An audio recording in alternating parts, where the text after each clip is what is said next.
வசனம் இருக்கணும்.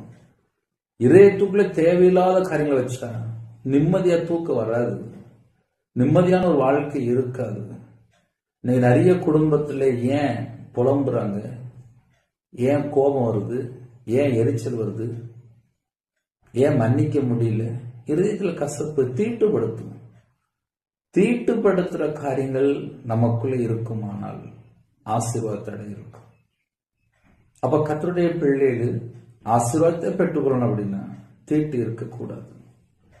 தீட்டு இருக்கு பிரதர், நான் கர்த்தருக்கு பிரியமில்லாம வாழ்றேன், எனக்கு தெரியுது, நான் என்ன செய்ய அப்படிங்கிற ஒருவேளை யாராவது யோசித்தால் முதல்ல தேவனோட சமூகத்தில் அர்ப்பணிங்க.